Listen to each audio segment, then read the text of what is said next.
I was going to propose to her. That's how serious I was. I had the ring. I had a whole plan in place. Rooftop dinner, candles, a string quartet playing her favorite jazz tunes. Everything she once told me she dreamed of. We'd been together for over 3 years.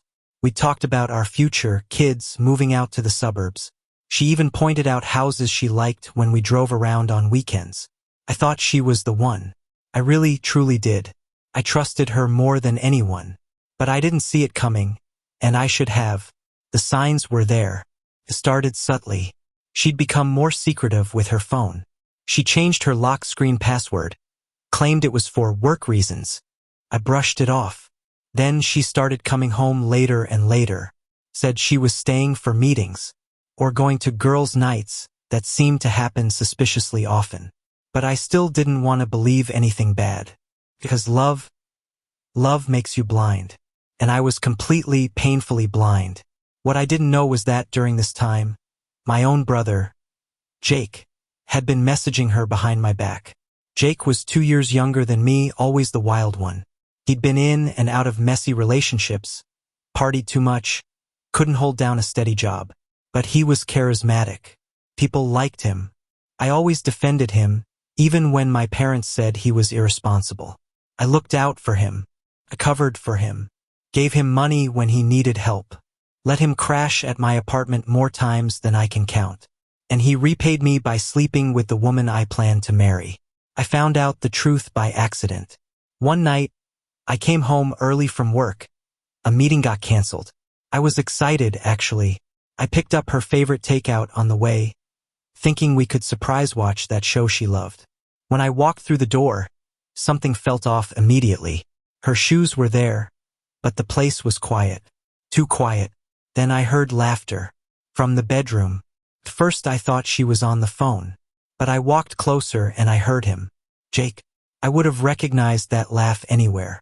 I stood frozen outside the door. My brain couldn't process what my ears were hearing. I wanted to believe there was some logical explanation. Maybe they were watching something together, maybe it was an old recording. But then I heard the sounds. Intimate sounds. Things that ripped right through my chest. And that's when I knew. I didn't burst in. I didn't scream. I just backed out. Left. Drove around for hours with the food still sitting on the passenger seat. The next morning I acted normal. I needed evidence. Cold, hard proof. So I waited for her to fall asleep and checked her phone. And there it was. Messages.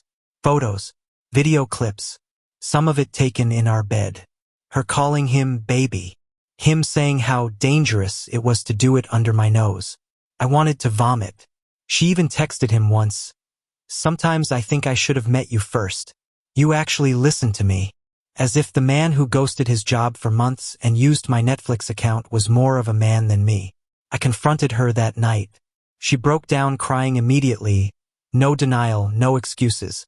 She said it started when Jake stayed with us for a weekend. That something just happened one night when I was asleep. I asked how many times. She couldn't even count. She said it was months. I asked if she loved him. She didn't answer. And that silence was louder than any scream. I called Jake. He didn't even try to lie. Just said, "It wasn't planned, man. But it happened. You always had everything." As if I deserved this betrayal. As if he was justified in stabbing me in the back because I worked hard and stayed loyal. That was the moment I realized this wasn't just about her cheating. It was about both of them betraying me. Together. I cut them off completely. Deleted numbers. Blocked social media. I moved out of that apartment within a week. My parents were heartbroken. My mom cried and said, "But he's your brother." I told her, "Not anymore." The worst part was that I started blaming myself. Was I not attentive enough? Did I push her away? Did I miss signs? I spiraled. It took months to sleep through the night. Therapy helped. So did time. So did moving across the country. And then, almost a year later, I got a wedding invitation in the mail. At first, I thought it was a cruel prank. But no, it was real. My ex-fiancé and my brother were getting married. In Hawaii. They even invited me. Like I was supposed to clap for them. Like I was supposed to be happy they turned my life into their love story. I didn't go. but I kept the invitation. I keep it in a drawer to remind myself that I survived the worst heartbreak I've ever known. And you know what? I'm glad I didn't marry her.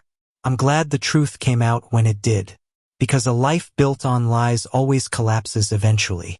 The betrayal broke me, yes, but it also rebuilt me. Stronger, wiser, sharper. I don't ignore red flags anymore.